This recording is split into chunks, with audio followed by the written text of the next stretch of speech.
Welcome to the framing class. आज हम देखने जा रहे हैं 25 जनवरी 2020 के मोस्ट इम्पोर्टेंट करंट अफेयर। जिस उसके पहले जिन लोगों ने हमारा चैनल सब्सक्राइब नहीं करा वो चैनल सब्सक्राइब जरूर कर लीजिए, क्योंकि आपको डेली करंट अफेयर जो है रोज मॉर्निंग में 5 से 7 बजे के बीच में आपको ये करंट अफेयर रोज मिल जाएगा। तो बस आप मात्र 5 से 7 मिनट आप ये इसके लिए निकालिए, क्योंकि एग्जाम में इस साल बहुत सारे एग्जाम भी है और मैक्सिमम क्वेश्चन आपको इसी में से मिलेंगे। तो आज के लेक्चर की ओर बढ़ते हैं हम दोस्तों। आज का पहला क्वेश्चन की ओर बढ़ते हैं। आज का पहला क्वेश्चन है, निम्नलिखित में से किस दिन राष्ट्रीय बालिका दिवस मनाया जाता है? तो ध्यान रखिए, ये हर साल 24 जनवरी को मनाया जाता है। क्या दोस्तों? राष्ट्रीय बालिका दिवस मनाया जाता है 24 जनवरी को। इस साल के लिए यह दिवस प्रत्येक वर्ष 24 जनवरी को देश भर में मनाया जाता है। इसका उद्देश्य देश में लड़कियों को हर लिहाज से अधिक सहायता और सुविधा प्रदान कराना है। तो ध्यान रखिए, कब मनाया जाता है दोस्तों? 24 जनवरी को मनाया जाता है। आज मैंने कुछ एक्स्ट्रा ज्ञान, एक्स्ट्रा नॉलेज के 10 5-7 फैक्ट भी रखे हैं कोरिलेट करके। तो आखिरी तक वीडियो जरूर देखिएगा, क्योंकि आखिरी क्वेश्चन तो बनते ही एग्जाम में। तो नाउ नेक्स्ट क्वेश्चन की ओर बढ़ते हैं दोस्तों।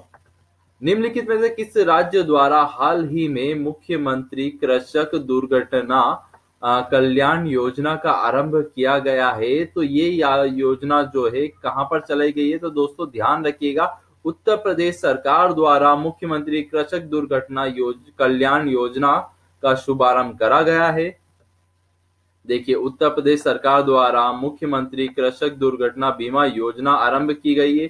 इसकी प्रमुख विशेषता ये है कि इस योजना के तहत बीमा के वारिस के तौर पर किसान के परिवार के अलावा बटाईदार भी हकदार होंगे। तो ध्यान रखिए, किसान के फैमिली और जो भी इसमें डिस्ट्रीब्यूटर है तो वो भी इसमें क्या होंगे? हकदार होंगे। तो ये किसने चलाई, कौन सी सरकार ने? तो ध्यान रखिए, उत्तर प्रदेश सरकार ने चलाई है। और उत्तर प्रदेश से सबसे ज्यादा राज्यों की बाउंड्री भी लगती है कि क्वेश्चन भी आया, कौन सा ऐसा राज्य है जिससे सबसे ज्यादा दूसरे प्रदेश की बाउंड्री लगती है? तो ध्यान रखिए, प्रदेश की बात करी जा रही दोस्तों, तो वो उत्तर प्रदेश। तो अगला प्रश्न है, हाल ही में किस देश ने घोषित किया है कि बर्थ टूरिज्म के नाम पर दूसरे देशों से आने वाली गर्भवती महिलाओं पर रोक लगाने के लिए नई पाबंदी का ऐलान कौन से देश ने करा है? तो ध्यान रखिए, ये अमेरिका ने करा है। ठीक है, अब ये अमेरिका ने ऐसा क्यों करा है तो इसकी डिटेल हम देखते हैं दोस्तों। अमेरिका प्रशासन ने यह घोषणा की है कि दूसरे देशों से आने वाली गर्भवती महिलाओं के टेम्पररी वीजा जो है नहीं दिया जाएगा। अमेरिका में बर्थ टूरिज्म पर रोक लगाने के लिए ये पाबंदी लगाई गई है। ठीक है, तो ध्यान रखिएगा, ये पाबंदी जो है बर्थ टूरिज्म के ऊपर लगाई गई है। अगर कोई से दूसरे देश की महिला अगर अमेरिका में जाती है और वहां पर उसको अगर कोई से संतान हो जाती है तो उसको अमेरिका की नागरिकता प्राप्त हो जाती थी वो बच्चे को। तो जिस कारण से अमेरिका ने क्या करा है दोस्तों, तो ध्यान रखिए, बर्थ टूरिज्म पे अगर गर्भवती महिला होगी तो उसको अमेरिका का वीजा, टेम्पररी वीजा जो दिया जाता है वो नहीं मिल पाएगा। ठीक है, तो ध्यान रखिए किस देश ने करा? ये अमेरिका ने। अगले प्रश्न की ओर बढ़ते हैं।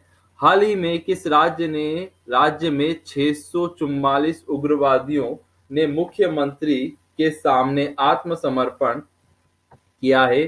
तो ध्यान रखिए, 644 उग्रवादियों ने मुख्यमंत्री कौन से राज्य के थे? तो ध्यान रखिए, असम के। कहां के दोस्तों? असम के। ठीक है, असम के जो मुख्यमंत्री के सामने 644 उग्रवादियों ने क्या कर दिया है? समर्पण कर दिया और उनसे 177 हथियार भी प्राप्त हुए हैं। ठीक है, तो ध्यान रखिएगा दोस्तों। और एक और क्वेश्चन पूछ सकते हैं, असम के मुख्यमंत्री कौन है? तो ध्यान रखिए, सर्बानंद सोनोवाल सॉरी टू से सोनवाल है। तो ध्यान रखिएगा। अगले क्वेश्चन की ओर बढ़ते हैं। महाराष्ट्र के बाद, ये ध्यान रखिए मध्य प्रदेश सरकार के लिए मोस्ट ये एग्जाम में आने वाली एग्जाम में जरूर पूछा जा सकता है, तो इसको दो टाइप से पूछ सकते हैं दोस्तों, वो दोनों ही टाइप बताऊंगा। देखिए महाराष्ट्र के बाद अभी अपने 2 दिन पहले जस्ट देखा था कि महाराष्ट्र ने क्या करा है, संविधान की प्रस्तावना जो है स्कूल में अनिवार्य कर दिया गया है। तो महाराष्ट्र के बाद किस राज्य सरकार ने स्कूलों में संविधान की प्रस्तावना पढ़ना अनिवार्य कर दिया गया है? तो ध्यान रखिएगा दोस्तों, दूसरे नंबर का राज्य बन गया है, कौन है? तो मध्य प्रदेश। और वैसे मध्य प्रदेश क्षेत्रफल की दृष्टि से भी दूसरे नंबर पर आता है, और पहले नंबर पर कौन आता है तो आपको नीचे कमेंट बॉक्स में बताना है। तो देखिए यूं क्वेश्चन बन सकता है, अगर टफ बनाना चाहे सरकार, मध्य प्रदेश सरकार से पहले किस सरकार ने संविधान की प्रस्तावना पढ़ने के लिए अनिवार्य कर दिया गया, स्कूलों में अनिवार्य कर दिया गया है? तो ध्यान रखिएगा महाराष्ट्र में फर्स्ट नंबर पे, और दूसरे नंबर पे एट प्रेजेंट ने क्या कर दिया है, मध्य प्रदेश सरकार ने। और हर शनिवार को शनिवार को संविधान की प्रस्तावना पढ़ना जरूरी कर दिया गया है। तो ध्यान रखिए पढ़ना जरूरी होगा, तो हर स्कूल में कब, हर शनिवार के दिन संविधान की प्रस्तावना पढ़ना है। तो अगले प्रश्न की ओर बढ़ते दोस्तों। राष्ट्रपति रामनाथ कोविंद, ध्यान रखिए राष्ट्रपति रामनाथ कोविंद ने हाल ही में एक समारोह में कितने बच्चों को बाल शक्ति पुरस्कार 2020 सम्मानित किया गया है? तो ध्यान रखिए कितने बच्चे हैं, टोटल 49 स्टूडेंट को बाल शक्ति पुरस्कार प्रदान किया गया है। ठीक है दोस्तों, अगले प्रश्न की ओर बढ़ते हैं। अगला प्रश्न है, हाल ही में किस देश ने परमाणु सक्षम सतह से सतह पर मार करने वाली बैलिस्टिक मिसाइल गजनवी का सफल प्रशिक्षण किया है? तो ध्यान रखिए किस देश ने करा है सफल परीक्षण? तो ध्यान रखिएगा ये किसने करा है, पाकिस्तान ने। ठीक है, ध्यान रखिए गजनवी जो सेटे वो जो है बैलिस्टिक मिसाइल जो है परीक्षण करा गया है, पाकिस्तान सरकार द्वारा करा गया है। ठीक है, तो यह 7वां क्वेश्चन था। अगला क्वेश्चन की ओर बढ़ते हैं। हाल ही में ग्रीन पीस इंडिया द्वारा जारी एक रिपोर्ट में एयरपोक्लेप्सी रिपोर्ट के अनुसार निम्न में से कितने भारतीय शहरों में वायु प्रदूषण का उच्च स्तर बरकरार है? तो ये जो ग्रीन पीस द्वारा जो बताई गई है, तो 231 सिटी जो है वहां पर अभी भी क्या है, वायु प्रदूषण बरकरार है और उससे ज्यादा हुआ है। तो ये किसने रिपोर्ट पेश करी? तो ध्यान रखिए ग्रीन पीस इंडिया ने। तो अगले प्रश्न की ओर बढ़ते हैं दोस्तों। अगला प्रश्न है, हाल ही में किस वायरस के कारण चीन के वुहान शहर में यात्रा पर प्रतिबंध लगा दिया गया है? तो ध्यान रखिए कौन सा वायरस है? तो ध्यान रखिए कौन सा वायरस है, कोरोना वायरस जो है वहां पर चीन में अभी फैला हुआ है। तो चीन के वुहान जो शहर है वहां पर यात्रा पर प्रतिबंधित कर दिया गया है। ठीक है, तो ये चीज ध्यान रखिएगा, क्योंकि करंट अफेयर में वायरस से डिसीज से क्वेश्चन आ सकता है। और इसके बाद नेक्स्ट चीज देखते हैं, आज का एक्स्ट्रा ज्ञान। आज का एक्स्ट्रा नॉलेज जो है, आज का अंडमान निकोबार के बारे में 4 मोस्ट इंपोर्टेंट पॉइंट लाया हूं। अंडमान निकोबार की जो समूह जो है वो बंगाल की खाड़ी में है।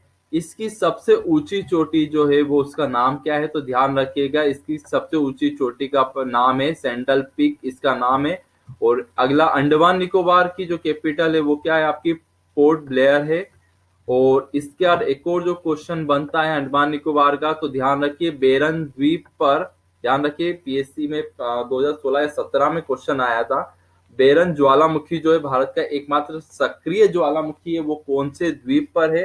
तो ध्यान रखिएगा बेरन द्वीप पर ही बेरन ज्वालामुखी है। और भारत का एकमात्र सक्रिय ज्वालामुखी जो है वो कौन सा है दोस्तों? बेरन है। ठीक है, और भारत का सबसे छोटा राष्ट्रीय उद्यान नेशनल पार्क जो है वो आपका कहाँ है? अंडमान निकोबार पर। ये पहला क्वेश्चन। और उसका नाम क्या है पूछा जाता, तो ध्यान रखिएगा साउथ बंटन जो है इसका नाम है। अगले प्रश्न, अगली चीज की ओर देखते हैं 1969।